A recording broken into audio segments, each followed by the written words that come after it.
इसलिए इस ग्रंथ का नाम है रामचरित, और साथ में मानस सीधा कह देते रामचरित, राम कथा रामचरित सीधा कह देते। ये मानस का क्या अर्थ है? क्योंकि रामचरित का जो स्थान है वो कहाँ है? मन में, अर्थात इस कथा को मन में बसाना है, क्योंकि मन से संकल्प होता है, संकल्प से कर्म होते हैं और कर्म से चरित्र होता है। तो इसको हम मन में बसाएं, इसका नाम है रामचरित मानस। मन के लिए है। तो मन से यदि हम मनुष्य हैं तो हम मनुष्य हैं, और मन से यदि हम राक्षस हैं तो हम राक्षस हैं। रावण उत्तम कुल पुलस्त करना थी, ब्राह्मण है, विद्वान है, सप्तऋषियों की संतान है। पुलस्त सप्तऋषियों में पुलस्त जी, उनका पुत्र विश्रव उनके रावण है। तो रावण इतना ऊंचे कुल का है, लेकिन उसके मन में नर चरित्र नहीं है। उसके मन में क्या है? राक्षसों का चरित्र है, मन राक्षस है। यदि सींगों वालों को राक्षस कहते हैं, कहीं कहता है सींग होते हैं, यदि सींगों वालों को राक्षस कहते हैं तो तब तो गाय भैंस सब राक्षस कहलाएंगे। यदि बड़े बड़े दांतों वालों को राक्षस कहते हैं तो फिर तो राक्षस हाथी हो गया, सबसे बड़े दांत है। यदि काले रंग वाले को राक्षस कहते हैं तो कपिला गाय को क्या कहोगे फिर, जो काली है? भैंस को क्या कहोगे? काले जिसका दूध पीते हो, क्या उसको राक्षस ही कहोगे?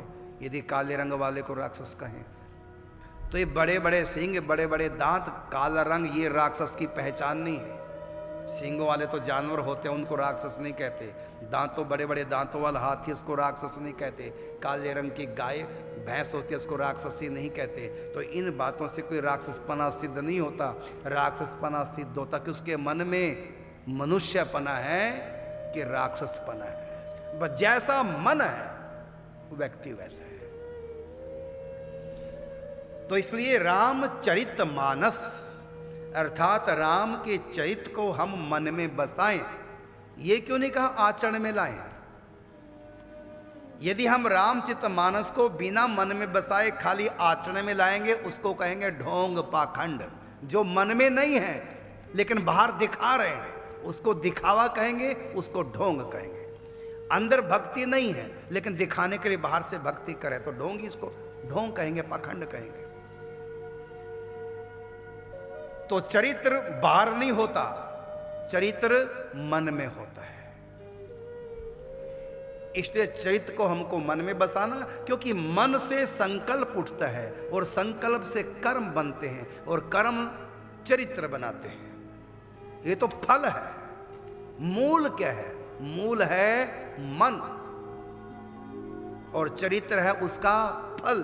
अर्थात जैसा मन होगा वैसा ही व्यक्ति का चरित्र होगा। इसलिए गोस्वामी तुलसीदास जी इस कथा को कहते हैं ये मन में बसाने वाली कथा है, रामचरित मानस।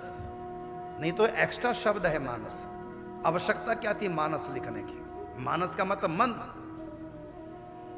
अर्थात ये भगवान शिव के मन से प्रकट हुई है।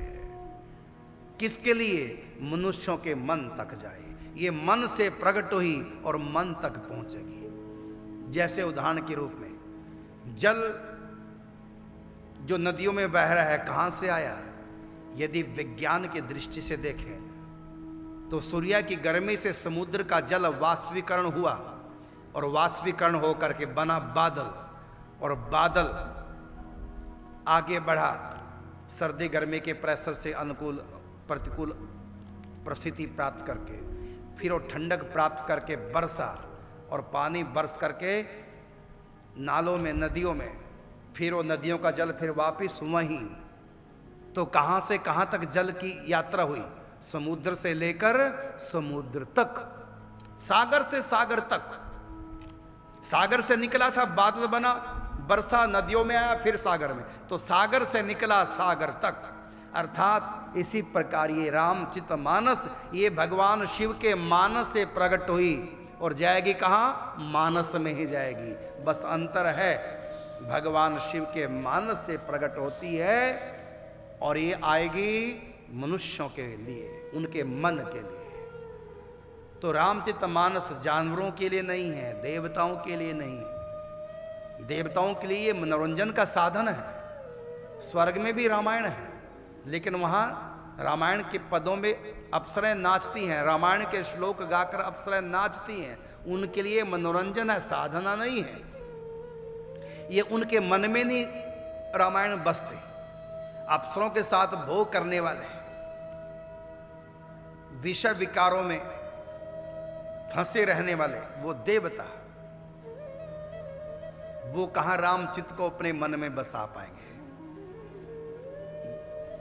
तो ये रामायण उनके लिए एक मनोरंजन का साधन है।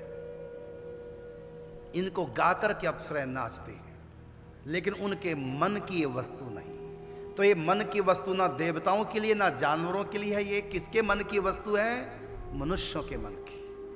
तो ये भगवान शिव के मानस से प्रकट होती है और मनुष्यों के मानस तक ये आती है। इसलिए इस परम पावन ग्रंथ का नाम हुआ रामचरित मानस।